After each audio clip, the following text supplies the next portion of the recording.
What's the biggest promise your parents broke that you never forgot? I was just a little girl when I first heard those words from my dad. He knelt down in front of me, his hands gently cupping my face, and promised me, "I will always be there for you, no matter what. I'll never let you down." I believed him wholeheartedly. He was my hero. And like any little girl, I thought that my parents could do no wrong. But as the years passed, I began to understand that life isn't always as simple as the fairy tales my mom used to read to me at bedtime. The cracks started to show in my parents' promises, and the one that hurt the most? That promise from my dad. It wasn't dramatic. It wasn't a huge, earth-shattering event. It was the small things, the quiet moments when I needed him the most. I remember the day I had my first big recital. I had practiced for weeks, every single day, determined to show him how much I'd improved. I could hear his voice in my head, "I'll always be there for you." That day came, and I was nervous, but I was ready. The house was filled with excitement as I prepared, but as the time for my performance drew near, I realized he wasn't there. He'd promised, but somehow, work, life, everything else seemed to come first. I waited for what felt like an eternity before my mom walked over to me and whispered softly, "He can't make it today." Something came up.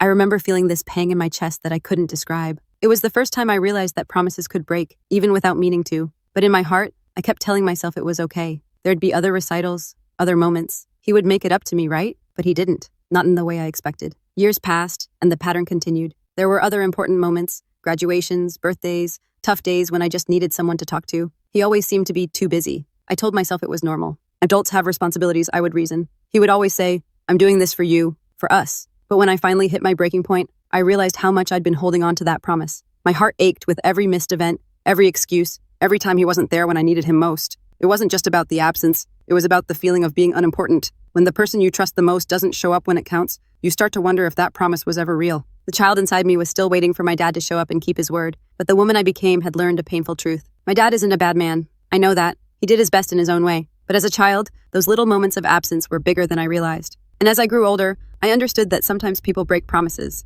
not out of malice, but out of their own struggles and shortcomings. I remember a few years ago, when I became a mother myself.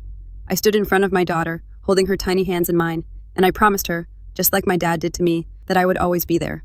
And I meant it. I guess that's the real lesson I learned.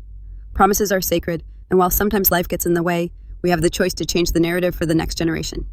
I want my daughter to know for sure that I'll be there. And God willing, I'll never break that promise.